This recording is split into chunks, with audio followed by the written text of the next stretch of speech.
بسم اللہ الرحمن الرحیم۔ حضرات محترم، جیسا کہ میں پچھلے کئی عرصے سے آپ حضرات کے ساتھ اپنے مجربات، اپنے والد صاحب کی مجربات اور اپنے دیگر جو ہمارے اکابر علماء کرام بزرگان دین کے جو مجربات ہیں وہ آپ حضرات کے ساتھ شیئر کرتا آ رہا ہوں۔ اب ان اعمال کے ساتھ ساتھ میں انشاءاللہ وہ وظائف اور وہ دعائیں، وہ اعمال بھی آپ حضرات کے ساتھ شیئر کروں گا جو ڈائریکٹ جناب نبی اکرم صلی اللہ علیہ وسلم نے اپنے صحابہ کو خود سکھلائی، جسے ہم عام طور پر وظائف کہتے ہیں، لیکن کتابوں میں ان کو دعا کے نام سے جو ہے وہ لکھا جاتا ہے۔ اصل تو اللہ سے حاجت طلب کرنی ہے نا جی، اصل تو اللہ سے ہم نے، چاہے ہم وظیفہ کریں چاہے ویسے دعا کریں، اصل تو اللہ سے ہم نے مناجات کرنی ہے۔ تو انشاءاللہ میں ساتھ ساتھ ایسے اعمال اور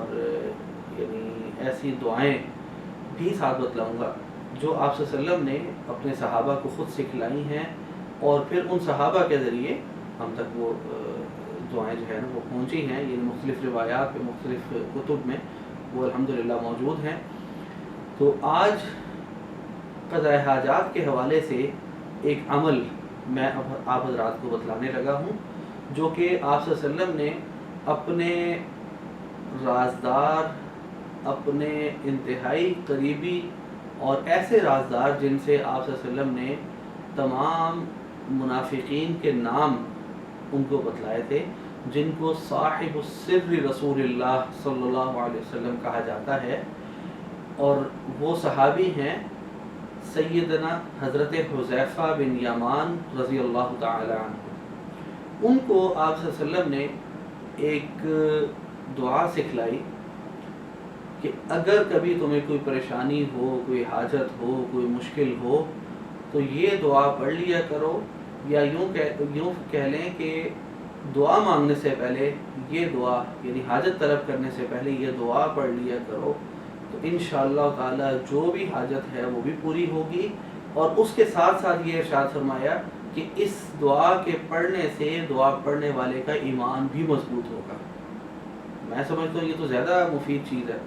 کہ حاجت بھی پوری ہو جائے گی، جو بھی حاجت ہے، چاہے وہ دینی حوالے سے ہے چاہے دنیاوی حوالے سے ہے، وہ بھی پوری ہوگی، اور ساتھ سب سے بڑا فائدہ، میں سے اضافی فائدہ نہیں کہوں گا بلکہ حقیقی فائدہ یہ ہے کہ آپ کا ایمان مضبوط ہو جائے گا،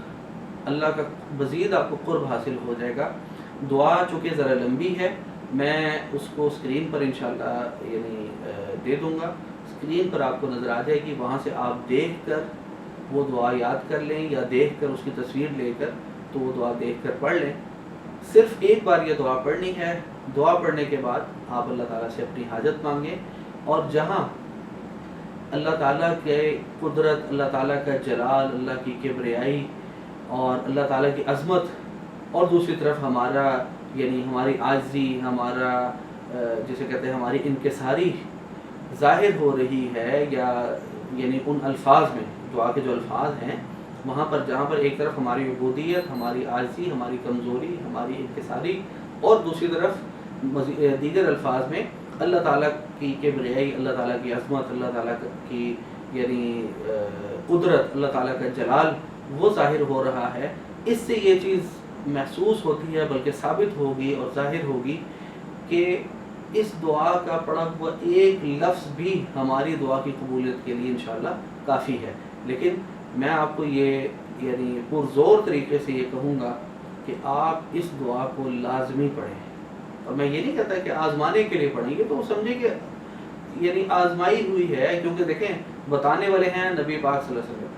اور بتلا کس کو رہے ہیں؟ اپنے ایک صحابی کو۔ صحابی بھی کون؟